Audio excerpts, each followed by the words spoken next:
you in a relationship with him at this point in time? It wasn't something I'd ever seen, ever. The way I knew polygamy to run and the way he wanted it was something I had never seen, ever. Did he come from a polygamous home? Or maybe a religion that leaned towards polygamy? No. Not at all. He keeps saying he was, but no, not that I saw. And the reason it was easy for me to be sold into it, it's because every time he kept telling me, you don't want to lose me, right? And I'm like, yeah, of course I wouldn't. Then do the things that I would want or I need to be a happy man. And he'd always go about, if you don't do it, if I'm not getting the woman from you, I'll eventually go out and get the woman for myself. There was this one point I remember, we were being intimate with Bumpy, and I remember telling him, I'm feeling very uncomfortable, very out of breath, and intimacy just doesn't sound exciting as it used to be. This man looked at me with a straight face and told me, if that's the case, how about unitafutie msichana nitakuwa nalala na yeye while you are in your last months of pregnancy. At what point does the woman have a little bit of a say? At that time, I did not know when the woman had the say, because according to him, who knows how submission works and how a household runs, he always said that the man has the final say. And since I always wanted to show that I'm a submissive woman and a woman who wants to be an added piece of value to him, I'd stick with that. Did you not have any friends to talk to about what was going on in your marriage, in your family life, in your relationship? I did. Funny thing is, yes, I did. I never said those dark parts. Why? Because Bumpy and Bumpy's mom always told me that marriage stuff I never told to anybody else other than the household you're in. So according to Bumpy's mom, it was, if you're not able to solve it with Bumpy, come tell me. So I tell her, yes. So I've told Bumpy's mom. Bumpy's mom is like, oh, you're the one with the temper, reduce your temper. So I'd always fit into that. So that's what I always did. So every time he'd hit me, I'd go back and maybe say, I'm the reason. Why? Bumpy says I'm the reason. Bumpy's mom also says I added to the reason why Bumpy was hitting me. So I'd always try and find out why. And I came to understand when Bumpy said you're not being peaceful, it's because I found out he was cheating. In his head, I was not supposed to find out, but I found out. And then the funny thing is, she was there to satisfy Bumpy's sexual needs, but they were never, ever sexual in the 3 weeks that she was there until my delivery. Not a single day, because I was in the house all through. I've taken maternity leave, so I'm there, I'm going nowhere. What was making you stay? Was it a hope? Was it still love for this man? Was it almost like a shock? Like, what is the psychology of somebody in that situation? Truth be told, was the validation. Not having a dad for the longest time, I wanted that manly validation. And I didn't know how much I needed it until I was in that situation. It mattered to me that he chose me. I wanted him to choose me. I wanted him to see me. I wanted him to pick me and say it's me. So with that in mind, and me loving him endlessly, and hoping that one day it's going to be me, it made me stay. Wow. Wow. And I've just continued from that and just say, wah. Okay. And again, that is something that we have talked about over time since that episode by Jules came out. And that forms the basis of our conversation this morning right here on Your World. And we'll be looking at the different facets as far as relationship is concerned, but really take a deep dive into narcissism in relationships. And we just want to understand what are some of the signs and symptoms, as far as narcissism is concerned. And at what point do we call it a disorder? Okay. So it's a lot that we're going to unpack today on the show. Happy that you could join us. My name is Winnie Lubembe. And the question that we're having for you this morning, as far as the topic is concerned, and that is narcissism. in relationships. The question that we are asking you this morning is, have you ever encountered a narcissist, and what was your experience? Once again, have you ever encountered a narcissist, and what was your experience? Engage with us on our socials, and that is at NTV Kenya, both on Facebook and on X, and tag me as well at Lubembe_Winnie. But here's the thing. You want to call in live and speak to my guest, feel free to do so. She is really, really good at what she does, and that is why she's here today, okay? To answer all your questions. So whether you have a question, a comment, you want to share your story as well, feel free to use the numbers down at the bottom of your screen. But if you're calling and you're not able to get to us because the lines are jammed up in one way or the other with so many calls, then feel free to use our WhatsApp number, 0112 500 400. Once again, our WhatsApp number is 0112 500 400. A lot to unpack, so enough of me speaking, and let me introduce my guest this morning. We have Nyambura Gadhumbi Rehema, who's a marriage and family therapist. Good to have you this morning. I want to say Happy New Year because I have not seen you, Mwaka. Happy New Year. Happy New Year. Yeah, good to see you. Good to see you. You look lovely. From one person to another. Thank you so much. Yeah. And we're also expecting Victor Salaba, who's a lead relationship coach from Awakening Minds. And we really, really hope that he can still make it. But in the meantime, based from that, okay? And when we talk about narcissism and just thinking about narcissism, right? This is a term that I want to say we use sometimes very loosely. Certainly. And one of the comments I was reading through yesterday night, and someone actually said, who taught my girlfriend English? Because she just called me a narcissist. So I was like, you know what? No, let's talk about this. Let's get to really understand and even go deep into the mind of a narcissist, right? What goes through their mind and all those things. But before that, who exactly is a narcissist? Right. Okay. Let's look at the stats. Okay. So according to the American Psychiatric Association, which is in the US, they place that the world population, only 1 to 2% of the US population have been diagnosed with NPD, or narcissistic personality disorder. All right. Right? So starts out. Yeah. You and I, everybody in the world, to some level, has some narcissistic traits. I was talking, hi Mabel, we're talking about this morning with my producer and our makeup artist as well. And I was asking, aren't we all, like, don't we all have some sort of like narcissism, you know? Do. It is, right? Yeah, we do. Because we are broken as human beings, let's be honest, right? I have it, you have it, everyone else. But what distinguishes the person, the normal human being, and somebody who has to be diagnosed with narcissistic personality disorder is a 9-scale criteria. All right. And out of the 9-scale criteria, they have to meet at least 5. Okay. Right? So I'll just go into the criteria very quickly.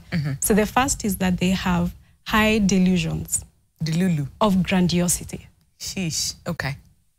Meaning that they feel that they're very important. And you'll find that the criteria kind of overlaps with each other.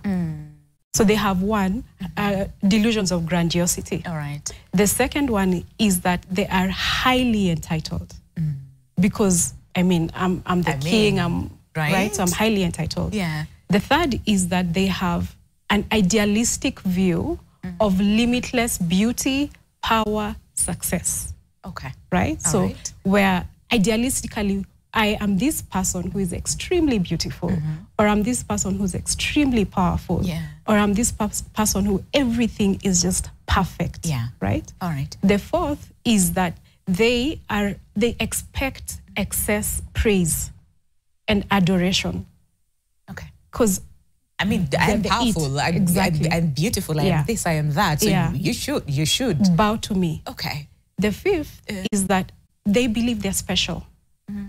And subsequently, they only deal with people who are special. All right. Or people who are of a certain class. Okay. They don't associate with people like me. Nobody. Watu wa mikono. No, they don't associate with nobodies. Okay. The sixth one is that they have, and this is where it comes into relationships, they have very high interpersonal exploitive behaviors. Okay. What does that mean? It means that what is mine, and what is yours is ours. So they don't respect boundaries. So what is boundaries? Exactly. What is that? Okay. If your money is mine, mine is mine. Okay. And I want us to concentrate on this, right? The seventh one is no empathy. Absolutely no empathy. Now, it's important to understand it's not that they don't have empathy. They are not willing to be empathetic. Ah, okay. They choose not to be empathetic. Yeah, it's a choice. Because on several occasions, somebody who has high narcissistic traits or somebody who's been diagnosed with NPD or narcissistic personality disorder, to their outside world, they are very empathetic. They're the best. Yeah. They go to fundraisers, they show empathy. Yeah. So they do have empathy. It's just they're not they're choosing not to be empathetic. I see that. Another diagnostic criteria is that they have very highly haughty and arrogant attitude. And they're very explosive. All right. So if somebody meets this 5 out of these 9 diagnostic criteria, then they are diagnosed with NPD, narcissistic personality disorder. Now, so because again, remember, like we said, we use this term very, very loosely. So there's the disorder part of it, but then there's just narcissism. Are these two distinct, or are they one and the same? Is there like a progression towards it? So, narcissism has its traits. Right. That's why you hear me saying somebody who's high on the narcissism traits. And narcissistic personality disorder, even though the criteria says you must meet 5, most of the time they meet the whole 9 scale. Okay. Yeah. I think, personally, I think it's not as highly reported as it ought to be. Okay. And that's why we don't have data saying it's 50 or 60%. All right. Because if you look at the environment that we're currently in, the social media era, it really does promote narcissism. It really does. It really does. And that is what is applauded. And I'm pretty sure based on what you have, like the criteria that you've just mentioned, the 9, I'm pretty sure a lot of people who are watching us this morning can easily point and say, oh, I know someone who has this and this and this. It's just that they have not been diagnosed with narcissistic personality disorder. Certainly. Now, I was listening to someone say that sometimes, this is just so sad considering what we're discussing this morning, and based on what we have seen and the impact that narcissism can have in a relationship. Someone actually said that narcissists make the best leaders. Some of them, are in the narcissists, right? Are in the entertainment industry, and they are like most successful people. If you look very closely, they are narcissists. They have a high level of narcissism. And that got me thinking, then that means a lot of people are like broken and all those things. We all are, right? Broken. Okay, we all are, but they're like more broken, no? Certainly. In fact, so we have 10 personality disorders, right? We cluster them into cluster A, B, C. And C, Cluster, I can name them, but really there's no. So for cluster B, which is where narcissistic personality disorder stands into, has 4. First one is called histrionic, second is borderline personality, then antisocial, and then narcissism.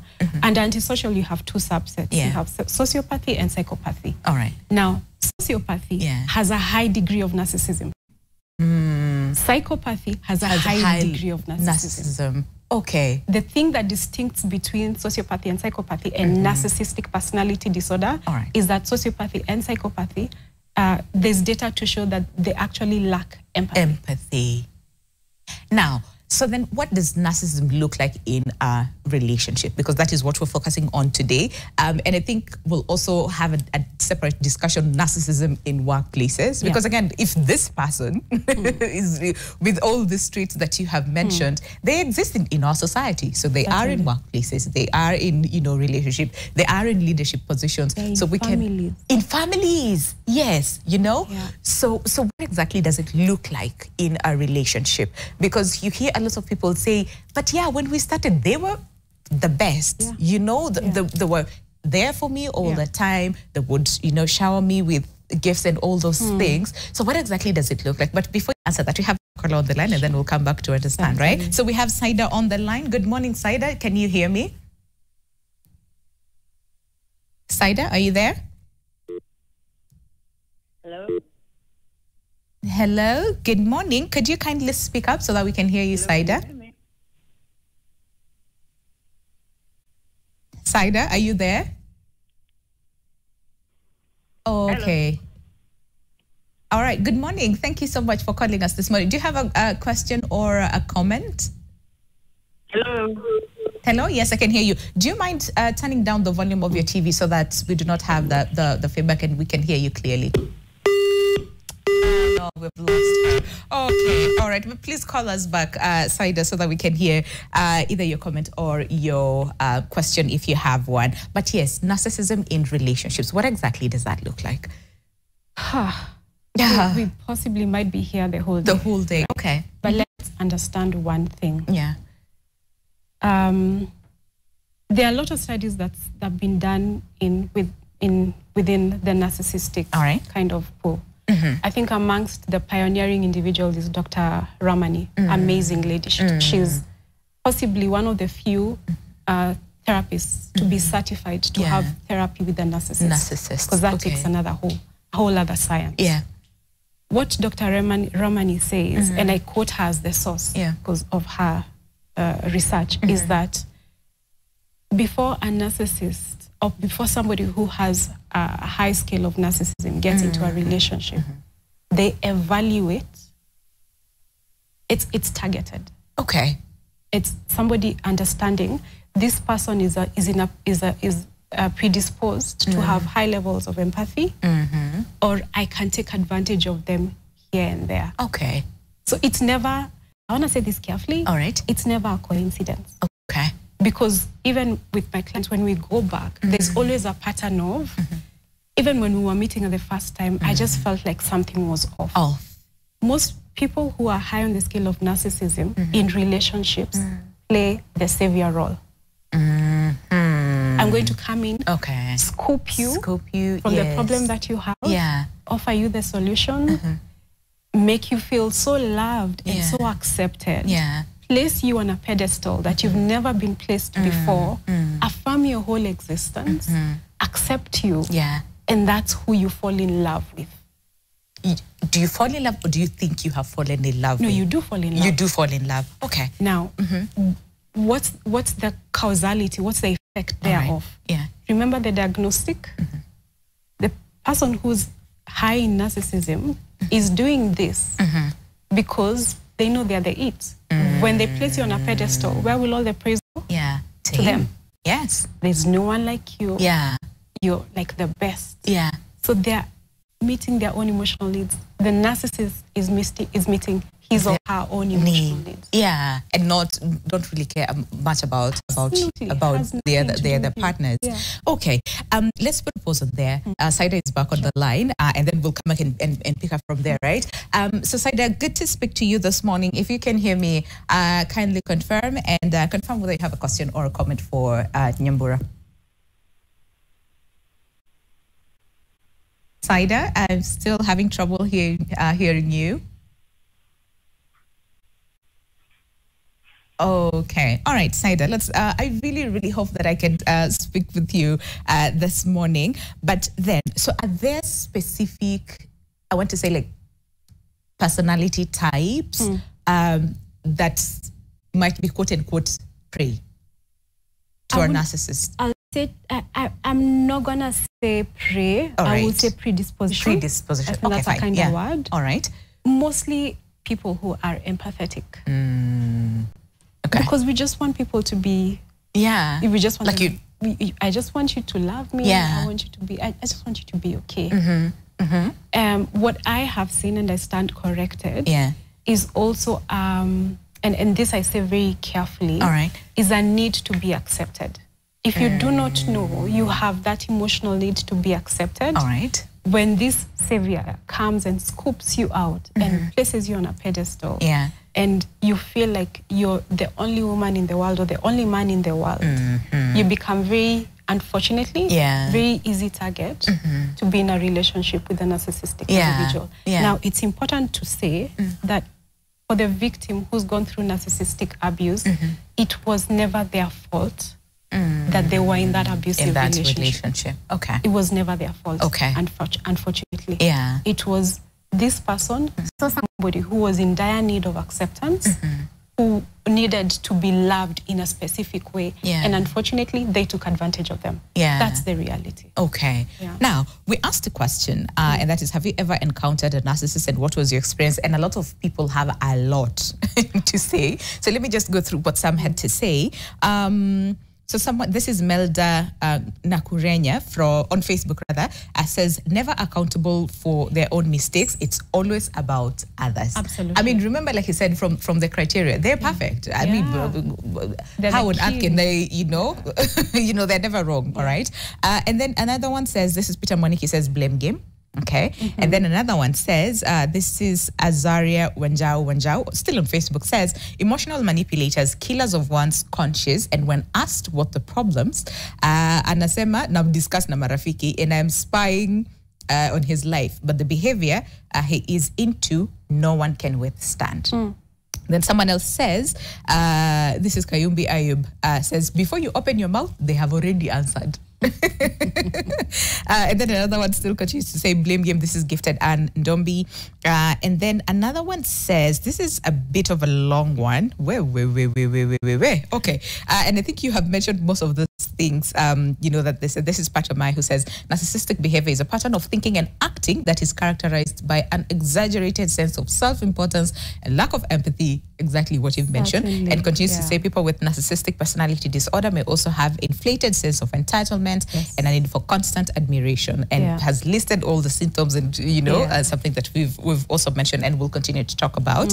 And then Citizen Shadrach Muthusi Kivwia on Facebook still says, self-centered, it is I, me, and mine, always seeing him or herself as right and being negative to others. And another one says, cheating and lack of empathy towards the other partner. So can we just stay on empathy for a second, right? Because we've said, so this person, it's not like they lack empathy, they choose not to be empathetic. Yeah. And empaths are more predisposed to sort of like getting into a relationship with a narcissist, I want to believe, because again, they want to extend, that love, empaths, how they behave, right? Yeah. So can we really then understand this whole aspect about empathy and why it's such a very big factor when it comes to dealing with, a narcissistic person or someone with a narcissistic personality disorder? What do you mean by that? That in terms of, so what exactly do we mean when we say empathy? Empathetic, they do not want to show empathy, and it's all about themselves. Yes. Look at the diagnostic. All right.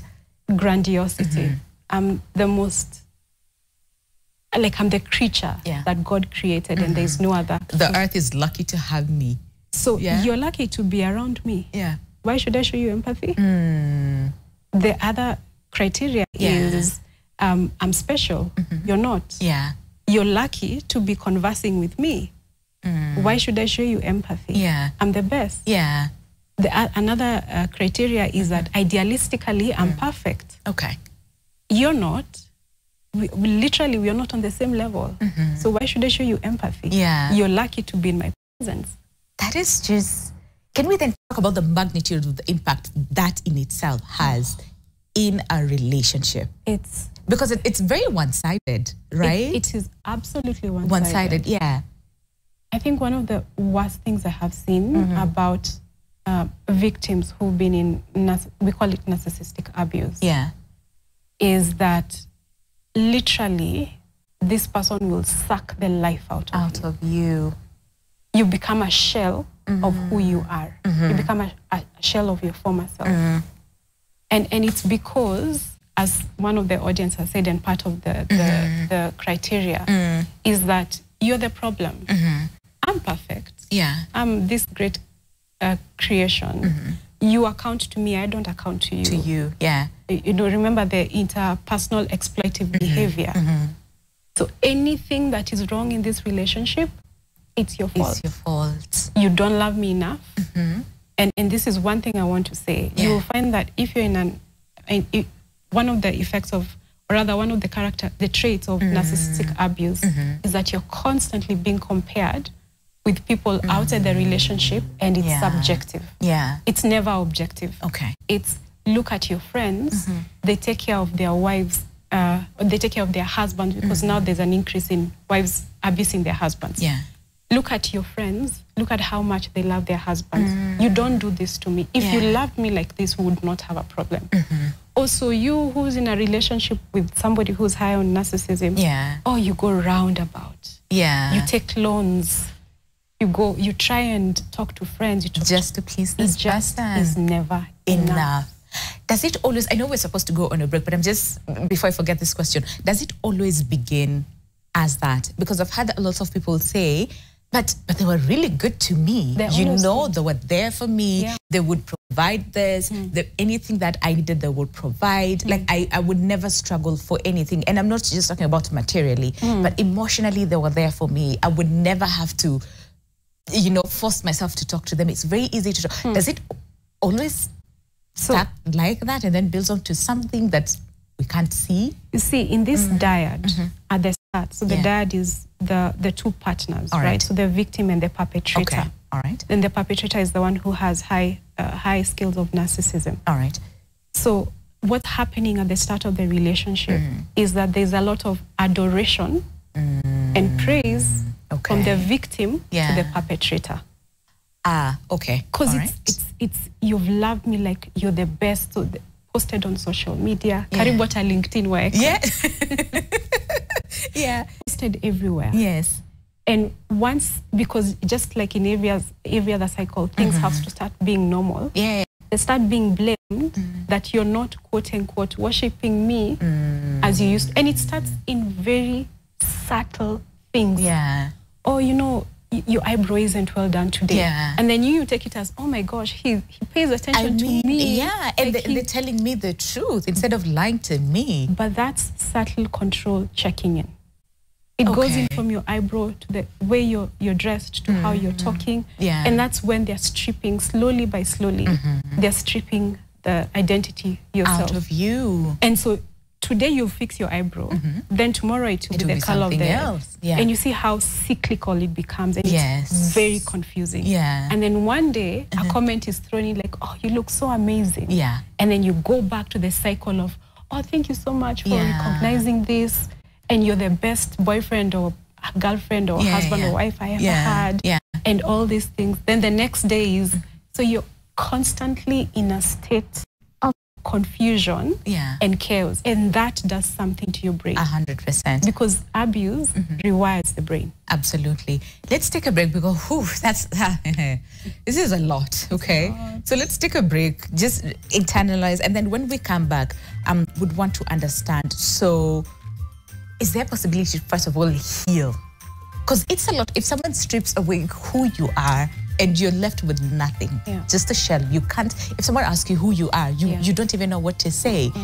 Is there a possibility to heal from that and find love again? But for the narcissist, is there hope for them? Like, can they, I don't know, therapy, can they ever come out of it and become better people? Because I'm pretty sure a lot of people are like, but I like him and I want to, him or her, right? And I want to help them. So is there hope for them as well? But keep your questions coming our way, and that is at NTV Kenya, both on Facebook and on X. But if you want to call in live, again, the lines are open. Feel free to call in. The numbers are down on your screen, but use our WhatsApp number as well, 0112 500 400. Send in your question or you want to share your experience as well. We'll be looking at all that after the break. Stay with us. The show is Your World.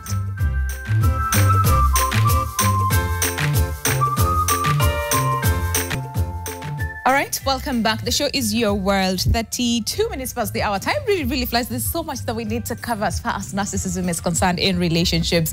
But again, here we are today, and we'll try as much as possible before we end the conversation, touch as much as we can, okay? So we have a question for you this morning, and just in case you're tuning in right now and thinking, hi, what are these people talking about? We're talking about narcissism in relationships, and we're looking at the signs and symptoms of narcissistic behavior and the things that we should be on the lookout for.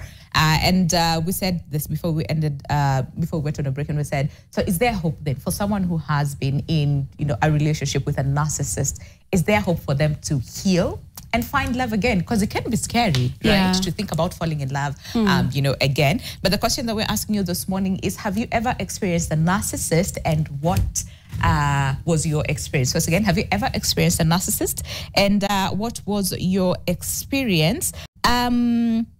Someone says, this is Jacqueline Ndambiri from Facebook, says irresponsibility, lies, blame game, and they always play the victim. Okay. And then MS Candy, still on Facebook, says dictatorship and lies. And then someone else says calling other people narcissists.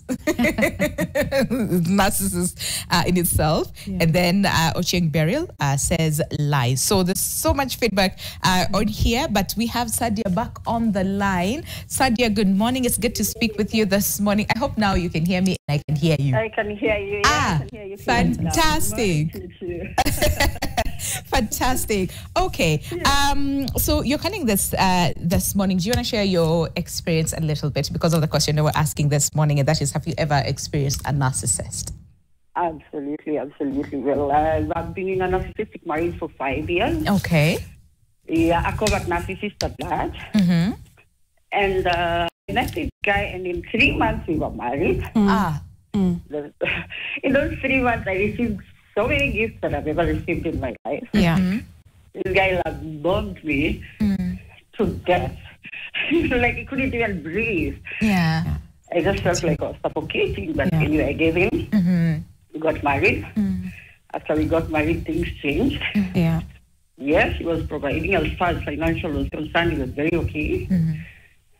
But the insult, putting me down, trying to break me down when I base spiritually, emotionally, psychologically. This man broke me down in ways that I cannot even tell.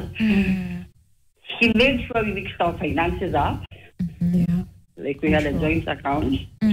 So a point that I didn't even know what was mine or what was his, because he was spending so much. Giving money left, right, and center. Yeah. Yeah. And when you when you say that, this is everybody's dream person. Someone who can take care of you. Yeah. And he's really doing well. He was doing so well. He has his own company. And then financially he was doing so well. So he's an easy catch. Not really an easy catch, but basically he can prey on anyone. On any woman out there. Yeah. All right. It's all for him. So you said, it started out so well. In 3 months you were already married, and all those things. But then you said after a while the insults, like emotional abuse started. Do you want to go a little bit and just tell us a little bit about that, if it's okay? That is, if you're comfortable to share. Yeah, I can touch on things that I'm comfortable with. So like that time he will travel without even telling me. Okay. I can't question anything about his life. He started cheating. He won't even lie about it. Yeah, his phone never had a password, never had a PIN. Like he will splash all those things on his laptop just to make sure he's cheating. Yeah. Okay. And there's nothing you can do about it. Yeah. And for how long did this continue? For the 5 years that I was with him. Actually, let's say after 6 months after the marriage. Yeah, 6 months into the marriage. Yeah. And his mask came off. But I think I was so in love that, I don't know, I was just so blind. I don't know why I couldn't see it. Yeah. Okay. It's funny that this guy cheated. Told me he cheated in so many different ways. And yet I'm still the one who was apologizing. Yeah. Wow. Something I didn't understood, yeah. Okay. So, wow. Okay. So when was that turning point then for you? When was enough enough? Because again, and like you rightly put, sometimes you don't know, quote unquote, like, why am I still here? Why am I so blinded to all these things? So when was enough for you that you said, you know what, I'm going to care for myself? Enough. It was never enough. Sorry, it was never enough, because actually the person who realized it was enough for me was my baby sister. Oh. Actually, the bond of family, the bond of family is something else. Because my sister realized I'm so isolated, even at family parties. I'm all to myself. I'm a bubbly person, I'm very social, very talkative. So she's like, somewhere is wrong with my sister. Tried talking to me, but I'm feeding my husband, Yeah, but because you want to protect them. Yeah, of course you want to protect them. And you don't want to sound like an idiot. Somebody just cheated and you apologize to me. So, yeah, but she started introducing me to her friends who are also married to narcissists. Mm-hmm. Yeah, she just wanted us to hang out. But she didn't tell me. She didn't make it obvious. Yeah. That's what she was This is what is happening. Yeah. Yeah, they were talking about their experiences. They got us, like, what's a narcissist? Yeah. There are people who are called narcissists. So I'm just questioning myself. Mm-hmm. And I decided to research on it. Mm. And I was like, oh my God, they're talking about my husband. Okay. Yeah. All right. So did you eventually leave? Maybe try to seek help for both of you? No, not for both of us. Okay. All right. I read like anyway. The same day actually I learned about narcissism. The first day I researched, he clicked. It was like, why are you staring at me so much? Because I started to understand like who was I living with for the past 5 years. Right. Like I just wanted to see all those signs on him. I was looking at him like it's the first time we met. Yeah. Yeah. So he noticed, and in a month we were divorced. Okay. Yeah. All right. So how are you now? I mean, because the second part of this discussion was then, is there hope? Can you find healing and can you find love again after being in a narcissistic, or being with someone who's a narcissist? So how are you now? Did you maybe go through therapy? What are some of the steps that you took to just heal, Yeah, I did go to therapy. I did go to therapy, and actually the bond of family, staying around family helps a lot. Staying around people who are normal. After being isolated for so long, of course, it takes time before you start socializing again, before you get your old self back again. Yeah. But therapy really helps. Yeah. But one thing I've not been able to work around is dating. I don't think I can trust someone ever. Yeah. But again, like you said, healing is a process. It's a journey. It's not a one-time thing. You a day at a time, right? Yeah. But how are you now? Like, how are you doing emotionally? How are you doing physically? How are you doing socially? I know you said it's a bit difficult social now. How are you? I cannot date. I can't. I don't think I'll ever date, but I got my own self back. Okay, that's good. It's been hard. It's been really, really hard. Really, really hard because I felt like, I was very vulnerable to him, like even after divorce, he actually reconciled a few times. Oh, so, okay.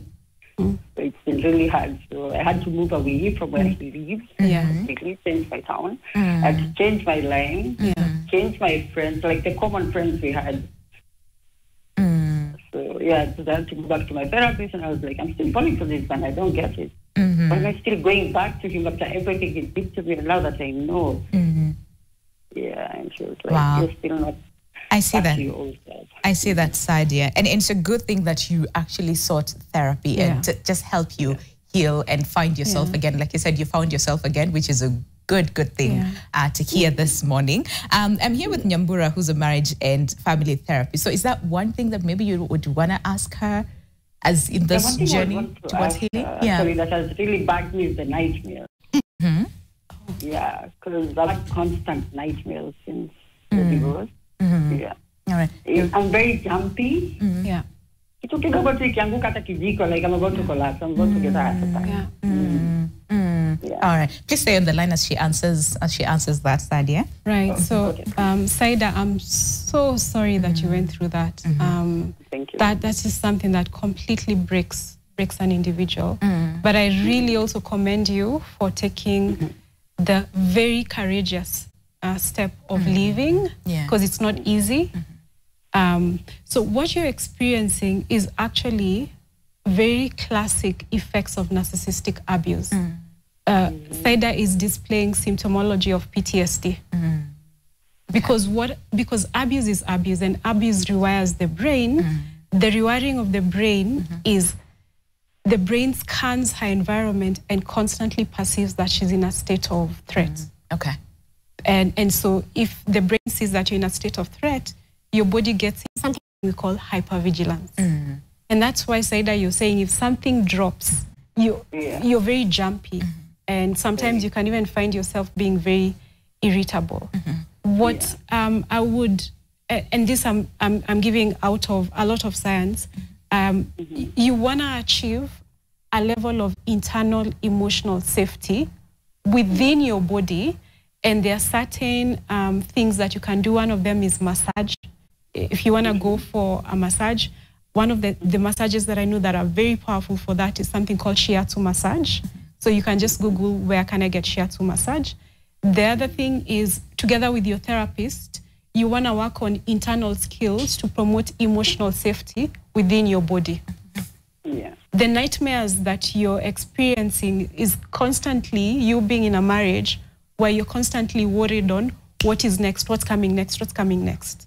Because as we mentioned earlier, abuse rewires the brain.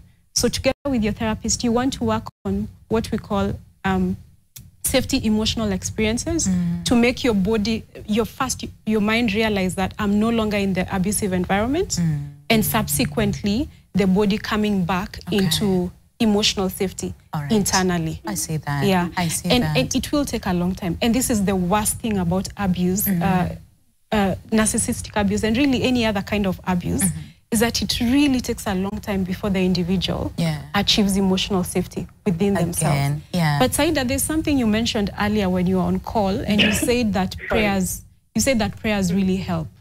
So as a believer, I know that Christ can heal our hearts very deep down in places where sometimes therapy will never go to. So anchor on into Christ, and every day just recite Bible verses in your mind that show you about God's love, and this will go into rewiring your brain, and they'll also go into communicate into your central nervous system that you're loved and you're safe, and that will help you start to sleep better. I really like that. I really, really like that. Oh my gosh. And Sadia, once again, really, really sorry for what you went through, but thank you for being courageous enough to share your story and sharing your experience with us, because it's helping a lot of people out there to understand that, listen, in as much as I went through this, it really doesn't have to define who I am. This is a process that I went through, but you can still find healing and find yourself again. So thank you. Thank you so much, Sadia, for sharing your story this morning. And all the very best. All the very best in your journey of healing. It's going to get better, right? Thank you. It's going to get better. Thank you. Thank you so much.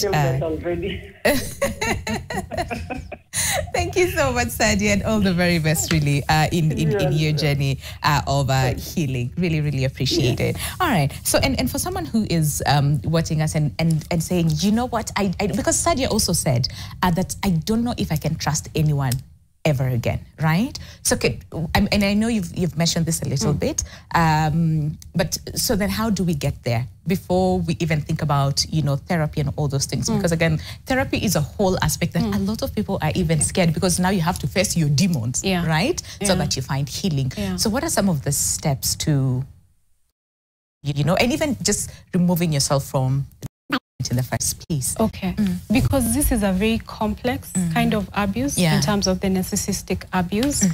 One of the easiest and most accessible way is spirituality. Okay, I'm a believer. I believe in Christ, and if somebody is a believer, and I say this with a lot of wisdom, knowing that it's not as simplistic as that. If you can anchor yourself to Christ, because Christ truly and deeply understands you, this would really, really help. All right. The other thing is to try and promote a social network. As Saida said, her sister is one who helped her pull her out. So if your friends, family can be able to just be there for you unconditionally, this will really help your brain start saying, I'm not in a constant state of threat. I don't, there are places that I strongly advocate for therapy. And this is one of them. This is one of them, Because this person, the victim who's gone through abuse, they need an environment where for the first time, maybe in 5 or 10 years, they actually experience a glimmer of hope emotionally, internally. And going to a licensed therapist would really help and advocate that environment. I see that. One of the things that maybe I want to appeal to the community is that if you know somebody is going through abuse, don't ever ask the person, just leave. Yeah, because it's never easy. It's never easy to just say, just leave. In fact, when you tell somebody, see, you talk it to, why are you still there? What it does is cause more shame. And then it goes into the victim blaming themselves. as the source of the abuse, which is the same language that the narcissists use. Oh my gosh. So you're digging them deeper into the abuse. Where they are. Yeah. All right. Can we answer another call? Kevin Wafula from Bungoma on the line. Good morning, Kevin. Good morning too. Thank you so much for calling us this morning. Do you have a question or a comment as far as the conversation is concerned? Yes. Nilikuwa na ripoti tu. Labda na yenye comment, lakini nilikuwa na vingine ya kuhusu ya kwamba labda ninaweza kuwapa ripoti yenye niko nayo ama news tu. Yeah, news on my life and matter. Yeah, imekuwa muda mrefu kwamba sitakuwa nikilelewa na mama, muda mrefu like 20 years and 25 ambao so kwa saizi ndio tumepatana na mama. Sasa nifikiria kwamba naweza make a news. Oh, huko umepatana na mama for you were separated for 20 years you said? Yes. Lakini saizi mmepatana. Yeah, hapo njiani tunataka kupatana sasa kuanzia hii wiki tu kwa hii siku, kuanzia leo ama kesho. Ndio. Okay. All right. So we will, my producer will actually take your contact and then we'll see what to do. But thank you so much for calling this morning, Kevin. Really, really appreciate it. And all the very best. Like you said, ndio mmepatana. So that's a good thing, I want to believe. And all the very best with your mom. All right. Thank you very much, Kevin, for that. It's good to hear that. Tears. I'm like, right? That's so nice. That's really, really beautiful. Now, so someone actually, I don't know whether you were done with responding to the same, to the question, because someone actually asked here on Facebook. Just allow me to read the question. This is Lucas Mwangi, who said, do narcissists know who they are? Do they know? Oh, that's the old age question. Okay. Scientifically, as human beings, we do not keep doing something that is not self-serving over and over again. So as friends, I can't keep abusing you and calling you names over and over again and saying that I don't understand what I'm doing. Okay. As human beings, we are both simple but complex. Complicated. Yeah. So if you keep coming and telling me, Nyambura, when you do this and do that and do that, I feel bad. And I tell you, sorry, I won't do it again. Okay. And then the next day I do it again. And then next, I certainly know what I'm doing. Okay. So we cannot feign unconsciousness or oblivion. Yeah. We can't say, oh no, he's acting out they of... don't know. No. Yeah. And this is a distinct... This is a distinction between a narcissistic abusive relationship or an abusive relationship and a toxic relationship. An abusive relationship, you will bring up, you're hurting me. Okay. You're dehumanizing me. You're disrespecting me. Yeah.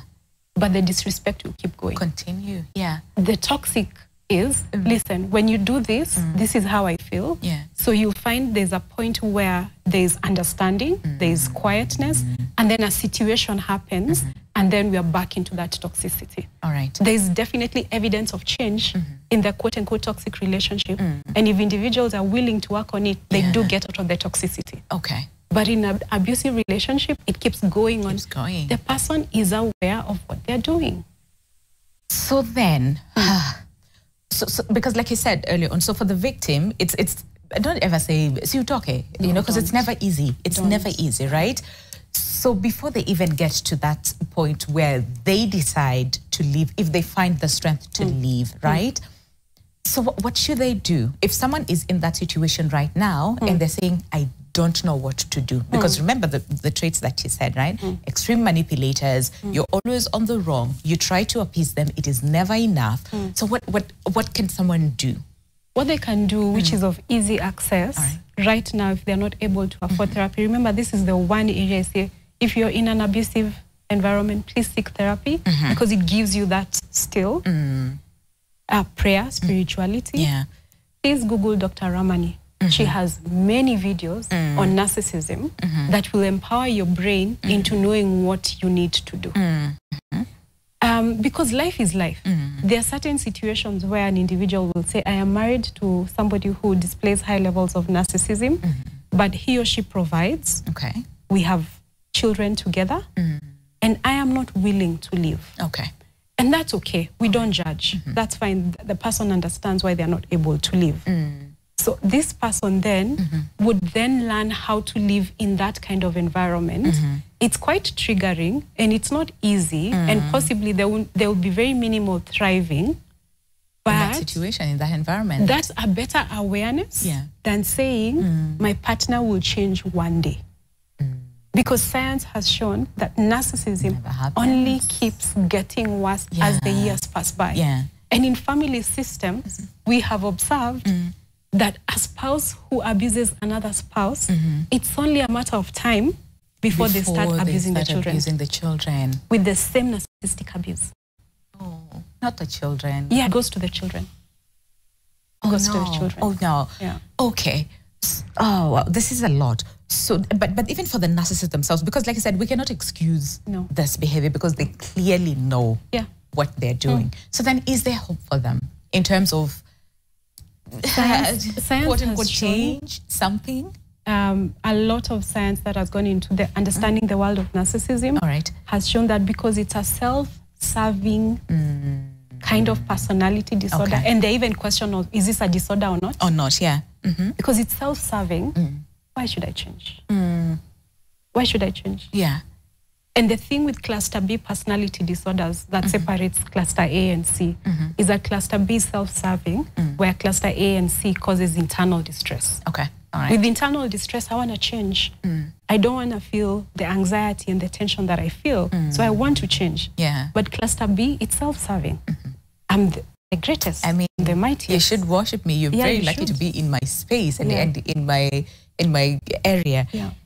Wow. So then, because when it begins, and I think we alluded to this when we started the show and said, they come out very strongly in terms of, I am there for you, I will provide for you. I mean, even Sadia, just mentioned it, and I think someone here online also mentioned and said, there's a lot of love bombing and, like they feel you are the best in the world. And like Sadia said, like this is someone's dream partner. Right. But then again, somewhere along the line, something just happens. Yeah. So what is it that we need to be, all of us, right? We need to be on the lookout for, that once we notice something is off, it's very quick for us to say, you know what, this is not serving me. I'd rather break out now than wait until it's almost too late. This is my mantra. Okay. And my friends know this. Yeah. If you don't know your value as an individual, somebody will create a value and give it to you, and you will live under that value. You will. You will. So you need to discover your value. Okay. Who are you? What makes up your identity? What are some of the eccentricities that you have? What are some of the things that you like? And look at it. We're not looking at identity value as very high self-esteem. No, that's that's actually a catalyst for narcissism. Yeah. It's in understanding I am broken. I struggle with this kind of thing. This is one of the weird things about me, but in complete and wholesome acceptance of that. So understanding where your identity is. My identity is greatly and deeply rooted in Christ. Where is another person's identity? Where is your identity rooted in? Rooted in. Understand your self-value. Okay. If you don't, somebody will ascribe a value and you will live under that value. Yeah. Number one. Number two, when it's too good, it possibly is too good. Yeah. And there's a cost to be paid for right there. Yeah. But what I have read, and based on the science and evidence that has been seen, is we need to also understand that our childhood upbringing has a high degree of affecting who we are as individuals. And we need to work into reconciliation, not changing our childhood, because we can't change that. And the reality is our parents did everything possible in their capacity to provide the best life that they can for us. Yeah. But in their humanity, they caused us hurt and pain unconsciously. Yeah. So understanding what kind of family do I come from, how has that family interactions affected me, and changing the association and the interaction with your childhood and who you are. Because even with that podcast, you realize what she says, that her therapist told her the reason why she got into this relationship is because there was a void that her father did not play into it. And these things are powerful. The other thing is, please understand you're a human being and you have emotional needs. And understanding those emotional needs, you can start to meet them yourself, so that by the time you're meeting your mate, your cup is either full or it's half full. They're not the source of your life, and your identity and your everything else around you. That is very powerful. That is very powerful. Thank you so much. Time is not on our side. We need more time to discuss this. But really, thank you. Thank you so much. And I know this is something that affects so many people. It's just, again, like you rightly put, the data is not there because some of those things are never reported. So we don't know really the extent of the damage that, you know, this has done to so many people. But just in case someone was not able to maybe like ask their question, and maybe they are in it and don't know how to go about it or how to come out of it, and maybe would want to speak with you, where can they find you? Is there a way that they can reach you? So my number is 0707 274 894. That's my office number. And anyone can reach me. On Instagram, you can look out for therapist _KE. But the easiest way is to just get me through my number. Give a call. All right. Thank you so much for your time this morning. Thank you. This is so much, but there's so much that we need to uncover as far as narcissism is concerned in different aspects. We focused on relationship today, but there's the workplaces, there's leadership in families, again, like you said, you know, which I do not even want to imagine the magnitude of the impact that it has on a family. But for now, we say thank you for your time. Nyambura Gadumbirahema, who's a marriage and family therapist. And thank you for staying with us until the end of the show. It's a lot, I know. Please breathe. This is letter to me as well. Breathe. But let's keep the conversation going online, and that is at NTV Kenya, both on Facebook and on X, and tag me as well at Lubembe_Winnie, and on YouTube as well on the comment session that is at NTV Kenya. But for now, enjoy the rest of your day. Take care of yourself. And for someone who has ever been in, you know, a relationship with a narcissist, like Rahema said, it is not your fault. So do not blame yourself. It's not your fault, but help is out there. Okay, so enjoy the rest of your day. But tomorrow we'll be discussing the health shots. Okay, and in this case we'll have she calls herself the juice queen with us tomorrow to discuss this, because I'm pretty sure you've seen on TikTok the turmeric shows and the carrot shows and all those things. Should we be doing that in the morning? That is a conversation that you do not want to miss tomorrow on Wellness Wednesday. But until then, stay safe. My name is Winnie Lubembe. God bless and see you then. Goodbye. You have to look out for demons that are called narcissists, who enjoy playing power games over the things they already know that you need. You have to keep your eyes open for people who would rather manipulate your needs than satisfy your desires. Watch out for people who make you pay for what they should be giving you for free. Anybody who will make you beg for something basic is somebody who you cannot trust your heart to. You should not have to beg for somebody to come home.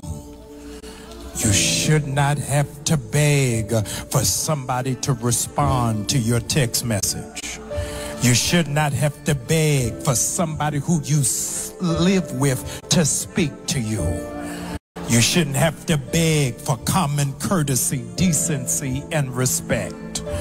If there's one person in your life who ought to be pushing you to be your better self, it shouldn't be the person who claims to love you. Why are you auditioning for a role you are already occupying? You have killed too many lions, bears, and tigers to have to lay down with a dog and get up with their fleas.